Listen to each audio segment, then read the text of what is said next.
नमस्कार दोस्तों, एक बार फिर से स्वागत है आपका हमारे नए YouTube चैनल एरोस्पेस साइंस में। और जैसा कि आप जानते हैं कि हम लेकर आते हैं आपके लिए हर बार एक ऐसी नई जानकारी जो कि जुड़ी होती है ढेर सारी साइंस से। और अगर आप भी हमारी तरह ही एक साइंस लवर हैं तो मैं गारंटी लेता हूं कि आपको हमारा आज का ये कॉन्सेप्ट बहुत ज़्यादा पसंद आने वाला है।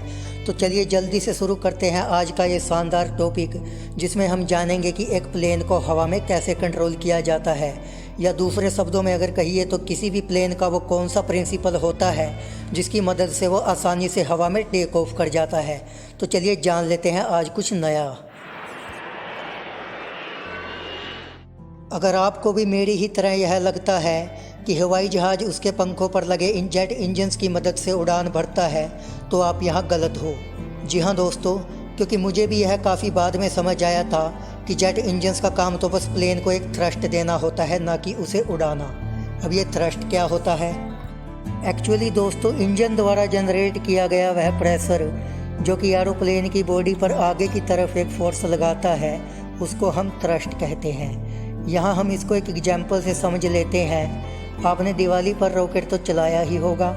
जैसे ही उसमें पीछे की ओर आग लगाई जाती है तो रॉकेट की बॉडी ऊपर की ओर मूवमेंट करने लगती है। आग द्वारा यहाँ पर रॉकेट की बॉडी पर जो फोर्स लगाया जा रहा है वही होता है थ्रस्ट। तो अब सवाल आता है कि प्लेन फिर आखिर उड़ता कैसे है। इसके लिए हमें एरोप्लेन के कुछ पार्ट्स को गहराई से समझना होगा। दोस्तों, प्लेन के विंग्स कई छोटे छोटे पार्ट्स में डिवाइड होते हैं और इन पार्ट्स की ही एक अहम भूमिका रहती है प्लेन को लिफ्ट प्रोवाइड करवाने में। इसके विंग्स की पिछली ओर एक झुका हुआ पार्ट लगा रहता है जिसको हम फ्लैप्स कहते हैं। फ्लैप्स को कुछ इस तरह से डिजाइन किया जाता है कि जैसे ही हवा पंख के निचले हिस्से में टकराती है तो यह प्लेन को ऊपर की ओर उठाने की कोशिश करती है। ऐसे में जैसे ही विंग के नीचे का प्रेशर ग्रेविटी से ज़्यादा हो जाता है तो प्लेन रनवे को छोड़कर ऊपर की ओर उठने लगता है। फ्लैप्स को मैक्सिमम 45 डिग्री तक झुकाया जा सकता है, यानी सीधे तौर पर कहा जाए तो हवाई जहाज़ को उड़ाने का काम फ्लैप्स करते हैं, ना कि जेट इंजन। इसके साथ ही फ्लैप्स का प्रयोग लैंडिंग के दौरान भी किया जाता है, लेकिन ऐसा अलाउड बस कुछ ही कंपनियां करती है क्योंकि इसमें ड्रैग ज़्यादा क्रिएट होने की वजह से फ्यूल कंजप्शन बहुत हो जाता है।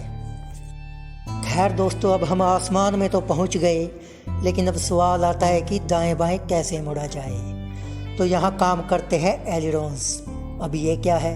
यह किसी भी विमान के दोनों सिरों पर लगे मेटल पार्ट्स होते हैं जो कि आप अपनी स्क्रीन पर अभी देख रहे हो। ये दोनों एक दूसरे के अपोजिट ही ज़्यादातर काम में लाए जाते हैं, यानी अगर लेफ़्ट एलिरोन ऊपर होगा तो राइट वाले को नीचे कर दिया जाएगा। इन द सेम वे अगर राइट वाला ऊपर होगा तो लेफ़्ट वाले को नीचे कर दिया जाता है।